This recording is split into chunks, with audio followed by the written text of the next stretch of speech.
Senyor Jorge Sanz, que és director general d'Energia i Mines del govern estatal, és llicenciat en Ciències Econòmiques i és funcionari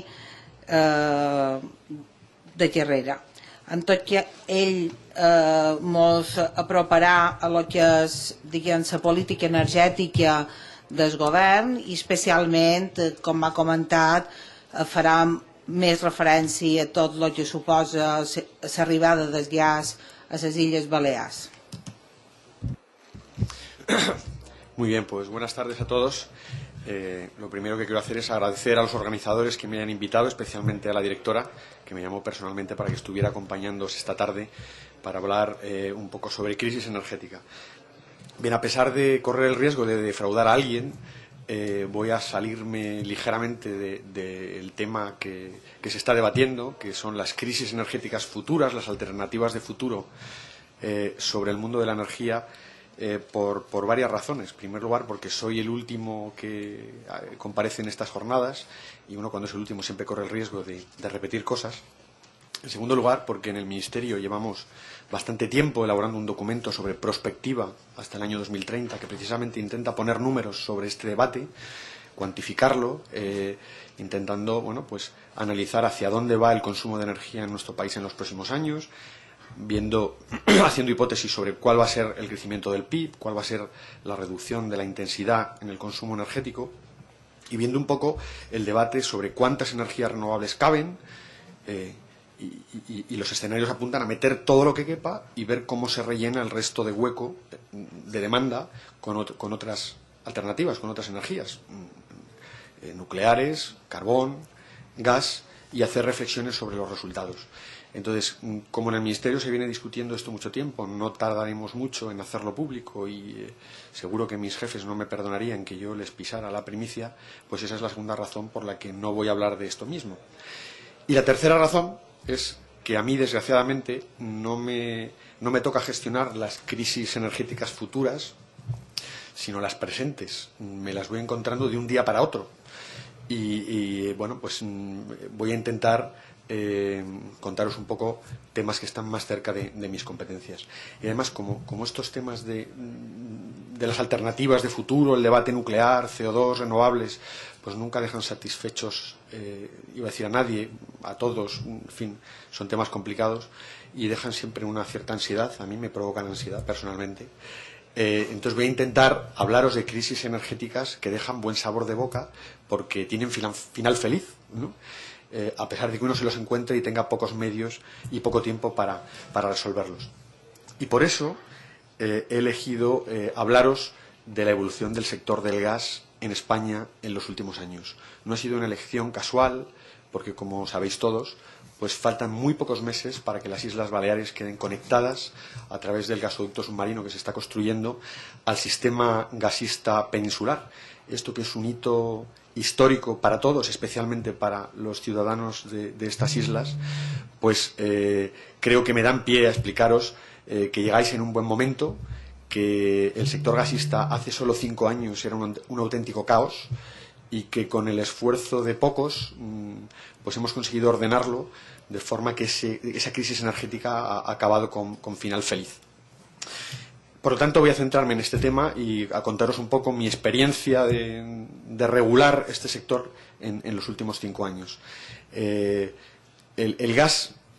sector gasista en España se ha desarrollado aproximadamente en 20 años. Partíamos de cero y hemos pasado a una situación en la que hoy el gas representa aproximadamente el 20-22% del consumo de energía primaria en nuestro país. Cifra que aproximadamente está en la media de los países de la Unión Europea. Además, el esfuerzo ha sido tremendo en los últimos 10 años, en la última década. Durante 10 años hemos tenido tasas de crecimiento interanual en el consumo del gas del 10%, que es una barbaridad, exceptuando el último año. El último año ha sido un año atípico porque el consumo asociado a la crisis, pues obviamente se ha ralentizado. Y además se ha desarrollado a todos los niveles, a nivel de consumo industrial, a nivel de consumo doméstico, donde ya tenemos 6 millones de clientes, y también por parte de los generadores eléctricos, los ciclos combinados. El ritmo ha sido parecido al del resto de países de la Unión Europea, aunque con un cierto retraso. Pero, sin embargo, de ser un país que seguía a la media europea con retraso, de repente hemos pasado a estar en boca de todos. Yo personalmente he oído al comisario de Energía hablar del modelo español como modelo a seguir en el desarrollo y la liberalización del sector del gas a nivel europeo. Y claro, cuando uno pasa de la nada a estar en boca de los comisarios, pues es que algo habremos hecho. Y os aseguro que hace 5 años la situación era un auténtico caos. Entonces, voy a intentar explicaros pues, cuál era la situación hace 5 años, con qué me encontré yo cuando llegué allí y cómo íbamos resolviendo los problemas, de forma que ahora tenemos un sector gasista más o menos ordenado. Todo es perfectible, todo es mejorable, pero en fin, yo creo que podemos sentirnos orgullosos y creo que en el momento en que las Islas Baleares se integran, pues todo funciona razonablemente bien. Haciendo un poco de análisis retrospectivo, como os decía, yo llegué a la Dirección General de Política Energética y Minas en mayo del año 2004 y ya en verano Enagás anunciaba que nos esperaba un invierno duro, ese invierno 2004-2005, porque los almacenamientos subterráneos estaban vacíos. Entonces, claro, uno pregunta, bueno, ¿y por qué están vacíos? ¿Cuándo tenían que llenarse? Los periodos de inyección y de extracción en los almacenamientos subterráneos de gas empiezan en abril, que es cuando se empiezan a llenar, deberían estar a tope en octubre, y en octubre se empieza la extracción con el consumo invernal, ¿no? Y claro, estábamos en julio, finales de julio, y Enagás decía, esto va fatal porque los almacenamientos subterráneos están vacíos y esto funciona mal. Bueno, pues fue una premonición que acertó. Llegó el mes de noviembre y ya tuvimos un primer corte de suministro, y llegó el mes de febrero y tuvimos el segundo corte de suministro. Evidentemente la situación pues no era buena y era el momento de hacer análisis, de hacer diagnosis y de poner en marcha medidas regulatorias para gestionar una crisis energética en tiempo real. Además era un momento importante porque se estaba desarrollando en nuestro país el mercado como modelo de asignación de recursos en el sector del gas y todavía estaban calientes los efectos de la crisis de California, que no fue en el gas, que fue en el sector eléctrico, pero todos recordaréis los apagones de California y mucha gente pues diciendo que claro, que el modelo de mercado en el sector energético es un horror porque funciona mal. Entonces era un momento clave porque había que decir, se estaba poniendo en marcha en España el mercado en el sector gasista y había voces apuntando a que era un modelo erróneo porque asignaba incorrectamente. Entonces había que actuar de forma muy deprisa, tomar decisiones y sobre todo valorar si el mercado era un mecanismo correcto para asignar los recursos en el sector energético.